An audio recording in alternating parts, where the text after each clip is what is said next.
Vamos começar. O senhor apresentou notícia-crime contra o ex-governador e pré-candidato à presidência Romeu Zema por causa de um vídeo em que ele satiriza o senhor e o ministro Toffoli. Considerando o conteúdo dessa peça e o timing, não lhe parece que essa iniciativa serve para inflamar ainda mais os ânimos e dar discurso aos críticos do Supremo? Não me parece que seja assim, Renata. Eu acho que todos nós que atuamos na vida pública temos que ter responsabilidade e não podemos fazer esse tipo de brincadeira. Eu já tive a oportunidade de dizer que o governador Zema só governou Minas Gerais porque obteve liminares aqui no Supremo que o deixou sem pagar a dívida para com a União por 22 meses. E agora ele tenta sapatear, talvez aproveitando do momento eleitoral. Uma linguagem muito pouco própria, ele fala uma língua próxima do português, mas que é entendida como ofensiva, e isto precisa ser aferido. Ministro, deixa eu aproveitar que o senhor fez essa menção à situação de Minas Gerais.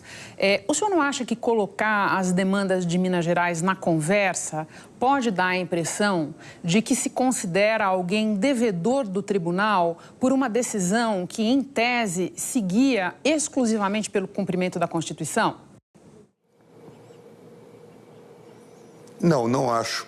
E não penso que seja assim. Eu estou só chamando a atenção para o fato de que as pessoas vêm ao tribunal, se socorrem do tribunal e depois fazem esse tipo de sapateado, o que não me parece uma postura eticamente correta.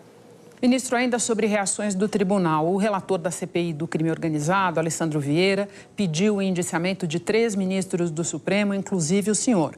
Levando em conta que esse relatório foi rejeitado, que a CPI já acabou, muita gente, inclusive gente que considera que essa CPI não elucidou nada sobre crime organizado e se equivocou nos indiciamentos, sustenta que é perseguição política mandar investigar o senador, como o senhor defendeu, e mais ainda ameaçar torná-lo inelegível, como fez o ministro Toffoli.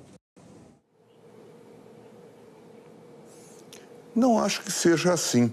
De novo, a vida pública exige responsabilidade.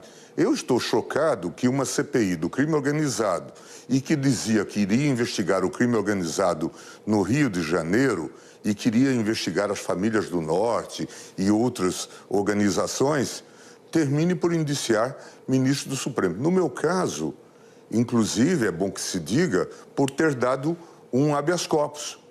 Só isso.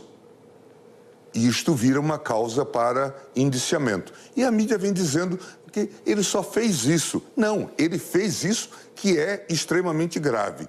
E eu, então, Renata, suponho, por que ele fez isto? Porque ele está ameaçado pelo crime organizado?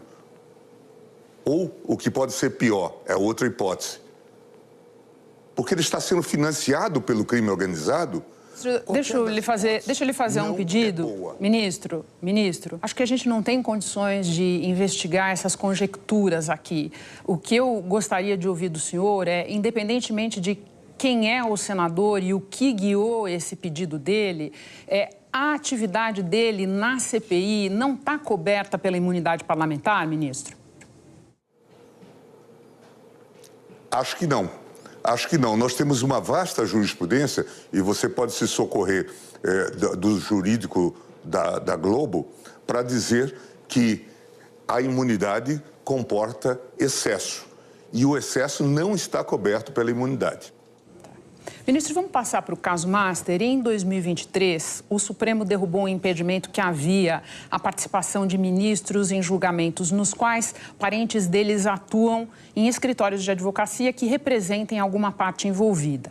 Se esse impedimento ainda estivesse em vigor, o ministro Alexandre não poderia participar do julgamento do caso Master, assim como o ministro Toffoli não poderia ter suspenso, naquele mesmo ano de 2023, a multa de mais de 10 bilhões de reais imposta à JF no acordo de leniência. Nesses 2 casos, ministro, no mérito, o correto não seria o impedimento? Teria que examinar cada caso, Renata. A verdade é que o Supremo fez uma correção na lei, que foi extremamente mal feita. A lei dizia que haveria impedimento em qualquer processo em que um parente tivesse atuado. Portanto, vamos dar um exemplo. Se um parente representou a Globo no Supremo Tribunal Federal, qualquer juiz parente dessa pessoa estaria impedido em qualquer processo da Globo, o que não faz sentido. Nós somos 11 ministros. O jogo de impedimento, daqui a pouco, leva a uma manipulação, inclusive, do resultado. Aqui a premissa é falsa. Por quê? Porque a lei foi tão mal escrita mesmo, talvez até propositadamente mal escrita, e não levava ao resultado almejado, levava a um impedimento generalizado. O ministro Alexandre jamais julgou o caso do Master. O caso relativo ao ministro Toffoli, talvez ele não devesse ter julgado por outras razões. Apareceram lá indicações de que ele tinha feito negócios com a Master no passado. Então, essa seria uma outra razão, não por conta do impedimento que estava na lei. Acredite em mim, a lei foi extremamente mal feita e não levava a esse resultado, levava a um impedimento geral. Vou lhe dar um exemplo.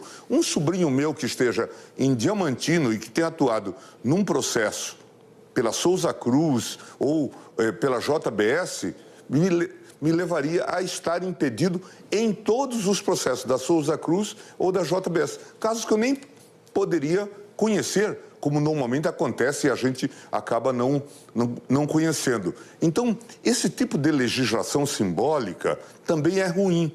Lei mal feita e que leva a essas consequências. Por isso que o tribunal declarou inconstitucional. Ministro, só para não deixar em aberto para quem nos assiste, a gente está falando do ministro Alexandre, lembrando pelo contrato que o escritório de familiares dele firmou com Daniel Worcaro. Esse julgamento ainda não aconteceu, é uma questão em aberto se o ministro Alexandre vai participar ou não. E no caso do ministro Toffoli, eu lembro também que ele não se sentiu impedido de aceitar a relatoria, mesmo com todos esses negócios que foram revelados pela imprensa depois, e só saiu do caso quando não tinha mais condições. Mas eu quero fazer mais uma pergunta de Master para o senhor. Segundo relatos da imprensa, o senhor já disse que não viu problema nem na conduta do ministro Alexandre. Desculpa, ministro, o senhor está querendo falar algo?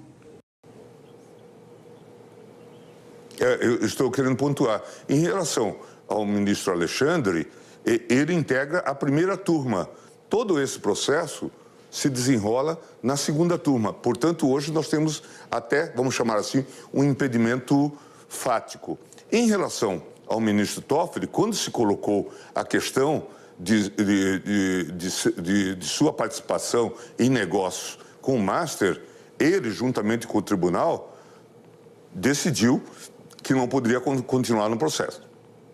Ministro, deixa eu retomar aqui. Segundo relatos da imprensa, o senhor já disse que não viu problemas nem na conduta do ministro Alexandre, nem na conduta do ministro Toffoli no caso do Banco Master. Mas uma parcela expressiva dos brasileiros não pensa assim.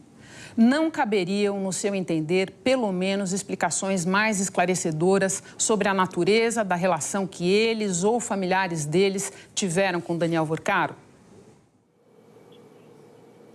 Essa é uma questão que cada qual terá que fazer o devido encaminhamento. O que me parece que é importante que se diga é que esta questão do Worcaro, Master e tudo mais, que a imprensa ou parte da imprensa transformou num case do Supremo Tribunal Federal, é um problema talvez mais profundo, que revela problemas de regulação, participação do sistema financeiro. A mim me parece que a imprensa trouxe o caso Worcaro para a Praça dos Três Poderes. Eu, se fosse buscar o endereço do caso Worcaro ou do caso Master, eu veria ele na Faria Lima. Ministro, eu acho que a gente pode procurar os endereços do caso Master, onde quer que a gente queira, e o papel da imprensa é procurar em todos os lugares possíveis. Mas me parece que caiu no colo do noticiário, do público, a participação, o envolvimento de ministros do Supremo com Daniel Worcaro. Então, não é assim que saiu uma ideia da nossa cabeça. Mas vou lhe fazer uma outra pergunta relativa a isso também. Neste momento em que avançam as tratativas para uma possível delação de Worcaro, o ministro Alexandre tirou da gaveta uma ação apresentada em 2021 pelo PT, questionando as atuais regras para colaborações premiadas. Eu não vou perguntar, claro, como é que o senhor pretende votar nessa matéria, isso é uma questão futura. Eu foco numa questão anterior. A coincidência temporal entre as duas coisas não é ruim para a imagem do STF? Não é natural que as pessoas vejam no resgate dessa ação uma tentativa de evitar ou pelo menos de reduzir o dano de uma delação do Worcaro? Renata, no passado a gente dizia que nós tínhamos 150 ou 180 milhões de técnicos de futebol. Agora nós temos 180 ou 200 milhões de juristas, todos palpitando sobre coisas do Supremo, sobre impedimento, suspeição. Nós temos uma série de processos aqui, milhares de processos no gabinete. Por que um processo é pautado e não outro, eu não sei dizer. Até porque eu só respondo pelo meu gabinete. Mas eu acho que esse tipo de ilação, em princípio, é indevida. Há muito tempo nós estamos discutindo a questão da delação. Vocês acompanharam e de perto e participaram da Lava Jato. Vocês sabem o que aconteceu em Curitiba, como se manipulou delação. Todos nós sabemos disso. Vaza Jato revelou isto. Nós sabemos, portanto, que a delação precisa de aperfeiçoamento. É o momento, não é o momento? Essa é uma questão que cabe ao relator, que traz o processo, e um diálogo com a Corte.